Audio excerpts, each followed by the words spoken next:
This is a special presentation of WAAY 31 Sports. WAAY 31, your home for high school football. It's the McCurry Big Game Friday night. Hello, Alabama, find a comfortable spot. We got high school football and it's coming out high. Now here we are and the lights are shining bright. Yeah, WAAY 31 is rocking all right. Nolan, Max, Xavier, and Antonio. It's the McCurry Band and Car Rental Big Game Friday night. Two teams looking to contend for the regional title battle it out in the Shoals. It's Huntsville and Florence in our big game Friday night game of the week. While in our rivalry game of the week, it's the battle of the White brothers. Kelvis White and Bob Jones head to Sparkman to take on LaRon White and the Senators in our rivalry game of the week. Welcome into Big Game Friday night, everyone. Thanks for joining us tonight. I'm Nolan Knight here with Max Cohan. Week 7 of the high school football season is here. Yeah, playoff positioning is on the line tonight. The season has really flown by. Yeah, you can say that again. Talking playoffs, it was a playoff-type atmosphere tonight at our game of the week where the Florence Falcons hosted Huntsville in a 7A showdown. For more on this one, we head out to Xavier Weary. The 5-2 Florence Falcons host the 4-2 Huntsville Panthers tonight here at Brawley Stadium. Now, both teams come into this game with a record of 3-1 in region play. One team will take sole possession of second place right behind the Austin Black Bears. So how would this one fare out here at Brawley Stadium tonight? This is our Big Game Friday night game of the week. We travel to Brawley Stadium in Florence for this Class 7A Region 4 matchup between the 4-2 Huntsville Panthers and the 5-2 Florence Falcons. We pick the action up in the second quarter. Panthers with the ball. Quarterback Jackson McClung takes the snap and looks in the end zone for his tight end Alexander Moore, who snags the catch, but that's Skylar Triplett who jars the ball loose at the last minute as he recovers the fumble he forced. And on the ensuing Falcons drive, Demarion Vaughn takes the handoff, but the Panthers defense forces a fumble of their own. That's Gerald Goodlow causing the turnover as the Panthers get the ball right back in their own territory. And just a few plays later, it's running back Carlin Long who takes this handoff up the middle and finds his way into the end zone untouched for the first touchdown of the game. Panthers up 7-3. But the Falcons would look to respond later in the second quarter. Leo Glover takes the snap, and he's got nothing but 6 on his mind as he airs this deep in the end zone. And after a near interception, it lands in the hands of Jalen Simpson for the big score. The Falcons would head into the locker room up 13-7. And after a dominating second half performance, the Florence Falcons defeat the Huntsville Panthers 27-7. I'm with Florence head man Kenny Morrison. Coach, you are very excited about this victory. Talk to me about it. Huge for us. Our kids played so hard. Their kids played hard too. They got a great football team. And like I said last week, we got a dang good football team too. Proud of our guys. This is a region championship caliber football team. Now, Coach, listen, you and Coach Fleetwood both said coming into the game it was going to be a physical matchup. Late in the fourth quarter, temper started to flare. Kind of talk to me about what was going on there. It just got a little chippy. Good football teams that battle each other like that for 4 quarters, it's going to get a little chippy. There was some licks passed both sides of the ball in every phase of it, kicking game too. Guys are just competitors on both sides, and it's going to happen like that sometimes. And, Coach, last thing I want to ask you is what was working so well for you all tonight? We just kept the ball and tried to keep moving the sticks, run some clock and put it in there when we could. We had some balls bounce our way. No, I'm not going to lie about that. We had some tip right in our hand on a touchdown. But you know what? Players make plays, and our guys did a great job. Coach, you all are now 6-2 in the season, 4-1 in region play. Congratulations on the victory. Thank you. Appreciate you. Absolutely. And again, the final score on this one is 27-7 as the Florence Falcons defeat the Huntsville Panthers. They really dominated the second half in this one, and right now they have taken second place in the region. But for now, I am reporting in Florence, Xavier Weary, WAAY 31 Sports. All right, thanks, Xavier. A big win for Florence, but that was just one of many 7A games in North Alabama happening tonight. Yeah, that's right. Over at Madison City Stadium, the James Clemens Jasper back in action, taking on that first place team in Region 4, Austin. And this game turned out to be a shootout. First, It was the Black Bears on the prowl. De'Aaron Young would waste little time getting on the board, keeps this one himself. He's around the right side, and he's going to find his way into the end zone for a quick 7-0 lead. But it was Gio Lopez who would strike back as he takes the snap and throws one deep for Tracy Downey for the Jets' first touchdown of the night, and also pitch and catch. But that's when Gavin Fuqua would put on a clinic, takes the handoff, hits the circle button, flicks the stick left, then the accelerator. He's all the way down inside the 10, and then just a few plays later, the Black Bears finish it off. De'Aaron Young keeps this one for himself as he finds the end zone yet again. This game would go back and forth all night, but in the end, it's Alston who walks away with the 41-33 win. Another game in that region taking place was the battle between Albertville and Grissom. The Tigers hosting the Aggies tonight, and the Grissom secondary played an awesome game. Reese Knight back to pass. He's pressured, and he's going to be picked off. Isaiah Lawrence comes up with it. He's headed the other way. That sets up great field position for the Tigers. And it's Kanye Varais who would rise to the occasion of putting Grissom into the red zone. The Aggies would make a stand, and thanks to this kick from Caden Burke, Grissom would take a 3-0 lead. Albertville would try to respond back, but again, that Grissom secondary comes up big. Cole Porter comes up with the INT. He's headed back the other way. It was a back-and-forth game tonight at Milton Frank, but in the end, it's Grissom that wins it 17-13. Over at Ogle Stadium, the Red Raiders looking to keep their record perfect and stay at the top of the standings as they welcome in a Muscle Shoals team that's hoping to knock them down a peg. And with serious regional implications on the line, the Trojans came to play. How about the end around to Marcus Goodlow? And he says goodbye, putting it in high gear as he takes this one the distance. 54 yards on the house call, and he's going to need a minute to catch his breath after that one. And Muscle Shoals was in attack mode looking for the end zone again when Cole Woods drops back and probably wishes he could have this play action pass back. Decatur's Jackson Thatch with the end zone snatch, and the Red Raiders are fired up about this one, but Muscle Shoals walks away with this one 42-28 the final. In Athens, Hartselle also hoping to avoid their first loss of the season against the Golden Eagles team that's been struggling, and the Tigers didn't feel like wasting any time in this one. First drive of the game, Rye Fletcher on the board right there, around the corner and like a dog into open space with a stolen sock. He's too quick to catch. Touchdown Tigers. After that, Hartselle would make a defensive stand, stuffing Cam Gatewood on the fourth down try. That drive would end with a Hartselle field goal, so now up 10 and in the red zone. The Tigers take a look for the other Fletcher, and Jack Smith finds him in the end zone. 2 first-quarter touchdowns, 1 for each Fletcher. Isaiah has this one as Hartselle rolls to 8-0 and stays perfect in region play with the 45-21 victory. Over in Coleman, the Bearcats hosting a Columbia team they've beaten every time they've met. Keep in mind the Eagles have a 68-game losing streak, and add another one. The Bearcats win this one 35-6. All right, well, let's go ahead and take our first time out of the show, but don't go anywhere. Yeah, that's right. Coming up next, we head to Sparkman for our rivalry game of the week. The Patriots battle the Senators.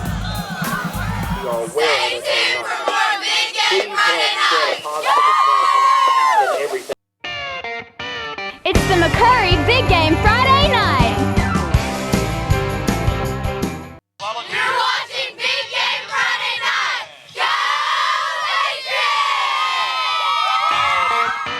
It's the McCurry Big Game Friday night. Welcome back into Big Game Friday night, everyone. Thanks for joining us tonight. For our next game, we got a good one. It's a battle of the White brothers. Kelvis White and Bob Jones hit the road to take on the Ron White and the Senators. It's a family feud, and on top of that, it's an important 7A Region 4 matchup early on. Already up by 7, Patriots quarterback Rashawn Hardy takes it to the end zone with a nice run, putting the Pats up by double digits, but don't count the Senators out just yet, as now only down by 7. Running back Jaden Drip Thomas pushes his way into the end zone to tie the game. The Patriots back with the ball, and the Senators defense lays a smackdown on Rashawn Hardy. This is good dang tackling here, folks. But Bob Jones would retaliate, picking up a touchdown of their own as Quentin Hubbard is wide open in the end zone. Touchdown, Patriots, as they go on to win this one on the road at Sparkman 48-40. And on the sidelines of this one was our own sports analyst Antonio Macbeth, who has more on tonight's back and forth battle. First and foremost, the implications in this game were unbelievable. You have both teams 2-2 in the region coming into this one. It is a big rivalry game, and the head coaches are brothers. So there's bragging rights at stake on all three levels, and Sparkman made it a game, even though Bob Jones got up multiple scores early in this one. Sparkman had a chance to tie it up late, but ultimately they couldn't overcome turnovers, costly penalties, and missed extra points. But on the Bob Jones side, Rayshawn Hardy at the quarterback position, remember that name, unbelievable on the ground and through the air, scoring multiple touchdowns. We caught up with Bob Jones coach Kelvis White to discuss how special that young man is and what it means to beat his brother again. Coach Kelvis White with Bob Jones. Coach, you now move to 3-2 in the region. You beat a rival in Sparkman, and you beat your brother. What'd you learn about your team in this wild rivalry game tonight? It showed that we don't have any quitters. You know, they played for 4 quarters, from ups and downs. Sparkman never gave up. They kept coming. Even when we thought we put it away, they came back. So, but I'm proud of our guys for finishing. Even to the last play, we had to finish to get the win. As far as the playoff picture goes, Coach, I know big picture, this meant a lot. What'd you tell your team after this one? Well, I just told them it's do or die. And, even next week, we just go out there with the same mentality that we got to beat Austin and get after them, to have a chance to, continue to make the playoffs. So it's by any means are we in the playoffs 100% or anything like that. We hadn't clinched anything, so we still have work to do. Coach, congratulations again on the win and good luck the rest of the way. All right, thank you, sir. And over at Rebel Stadium, it's West Morgan hoping to end a 3-game skid against the Wildcats as they try to bounce back from their first loss of the season. And the Rebels came out with a vengeance this week. We'll pick up on the goal line. It's Antonio Townsend that gets West Morgan on the board. He's around the right side for the easy walk-in touchdown, and it wouldn't take much longer to find the end zone again. End around for Jamari Burgess, and he's got great vision, finds the hole, finds the end zone, another score for the Rebels. And this Rebels team has some athletes. The next time they get the ball, they move it easily once again. This time, it's Jalen Fletcher finding holes and breaking tackles as West Morgan bounces back with a win tonight over West Limestone, 34-0. Over in Killen, the Lions looking to pull off an upset and knock off a Rogers team that hasn't beaten them since 2004, and they would start this game with an early first quarter field goal off the boot of Landon Marcano, 3-0 Brooks. But Rogers would drive back down, pass to Darby Clemens, and he snags this one and picks up a big first down, and that would lead to this. Brock Killen coming right at you.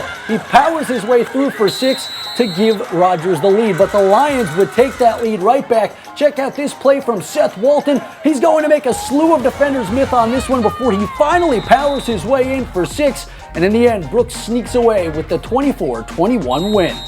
Staying in Class 4A over at Randolph School tonight, the Raiders were hoping to build on a 5-game winning streak, and they were hosting DAR. The Patriots looking for their first region win of the season, and they would have a hard time leaving the ball tonight against Randolph. Quick pass to Brady Largan. He lowers the shoulder for a few yards, but that drive would stall thanks to this play from Daniel Martin. Tell you what, he's got a nose for the football, comes up with the sack for the Raiders, and then the Randolph offense gets moving. Andrew Hunter with an easy pass to Grayson Davenport. He shakes off one defender, and he's going to pick up a first down before he's finally brought down by a host of Patriots. And then the Raiders run the easiest play in the playbook. It's called give the ball to Nick Strong. That's what they do. He stops on a dime and accelerates. He's down the far sideline and in for the score. The Raiders dominate at home tonight as they win their 6th straight, taking this one 55-0. Over at Collinsville, the Panthers hoping to bounce back from a brutal loss to Fife as they welcome in Eider, with the Hornets flying in on a 5-game skid. Last time these teams met, Collinsville won 60-6, and the Panthers hit the field looking for more of the same tonight. Still scoreless early in the first, Eider faces a 3rd and long deep in their own territory. They go with a pass to Tyler Kidwell, but it won't be nearly enough. Later, facing another tough down and distance, Collinsville comes swarming. This time it's Aiden Daniel in on the sack. So now the Panthers take over, and they're taking some risks. A handoff on 4th down, but Mason McCarty makes it look like the right call, using his blockers to roll downfield and into the end zone for a Collinsville touchdown. And the Panthers would pile it on from there, walking away with the 41-12 win. Some other action tonight. The Eagles take down the Bison 41-14, and Fife stays undefeated, showing off the offensive firepower against Sandrock, 70-14 the final. 2A Region 7 has some really talented teams this year. Whitesburg Christian, they were in action at home tonight, hoping to play their way into the playoff picture as they took on Section. Yeah, and if they play like they did tonight, they might have a shot at those playoffs. We'll pick up in the first quarter, first drive of the game in Section, trying to make a goal line stand. How about this? TFL for Jedediah Spark. But a few plays later, Whitesburg finds the end zone. Caleb Richardson rolls right. He's going to connect with Thomas Harmon for the 2-yard score to take a 7-0 lead. And it wouldn't take long to get back into the red zone. Sam Barnes on the slant, and he throws a couple of whipping tacklers aside and brings the Warriors all the way down inside the 5. And on the next play, it's Ian Putman that puts it away. He follows the big boys up front, and the Warriors take a 14-0 lead as they roll at home tonight. They move to 4-3 on the season, snapping a 3-game skid, 36-24, the final. All right, well, let's go ahead and call our second time out of the show. But coming up next on Big Game Friday night, we head out to Tanner for a 2A Region 8 showdown. The Rattlers welcome Lexington to town. Stay tuned for more Big Game Friday night. It's the McCurry Big Game Friday night. It's the McCurry Big Game Friday night. Hey, we are the Florence Percussion, and you're watching Big Game Friday night on WAAY 31.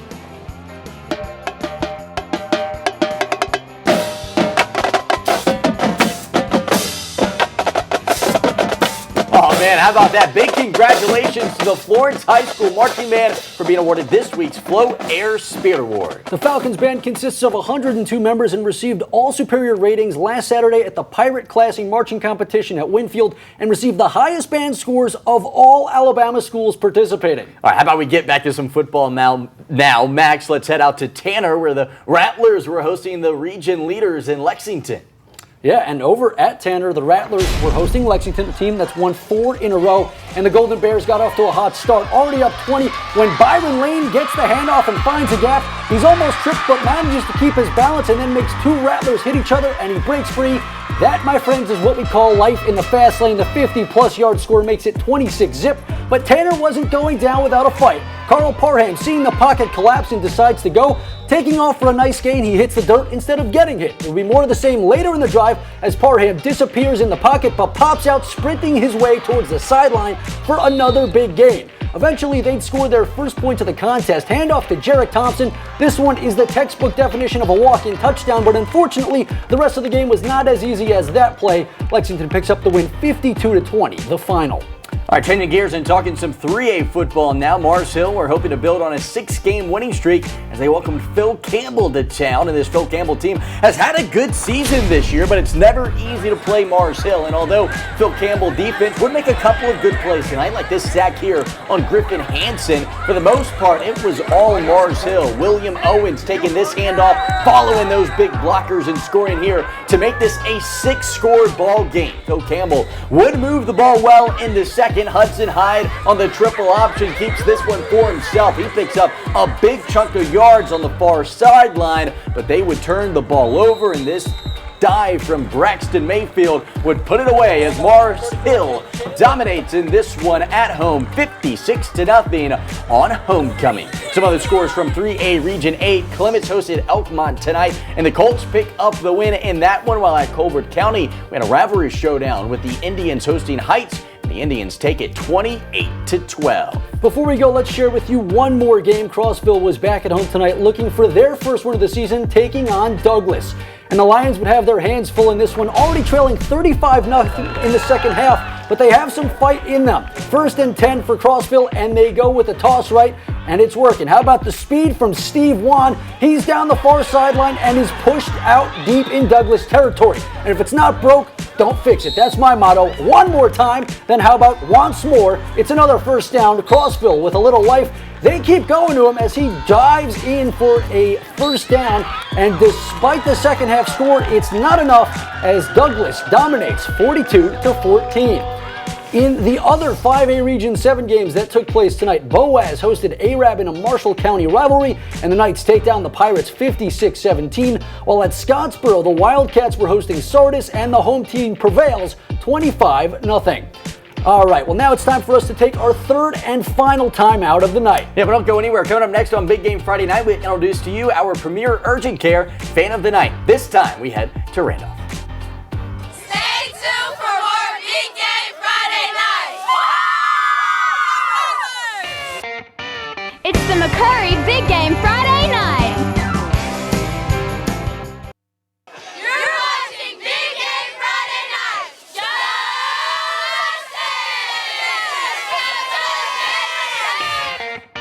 It's the McCurry Big Game Friday Night. It's Studs, and I'm the Big Game Friday Night fan of the night. Let's go Raiders! All right, big congratulations to Pate Stutz. He's a senior at Randolph cheering on the Raiders is what he does. He's the student section leader. He's also on the track and field team. A big congratulations to Pate Stutz. He is tonight's premier urgent care fan of the night. And of course, we would also like to take this time to say a big thank you to our radio sponsors for helping to make this show possible. We could not do it without them. All right, well, that's going to wrap things up here on Big Game Friday Night tonight for our Week 7 show. For our producers, editors, shooters, and everyone back in production, thanks so much for joining us tonight. We'll see you all back here next week, same time, same place for Week 8. It should be a lot of fun. Good night, everybody. Enjoy tonight's Top Lights.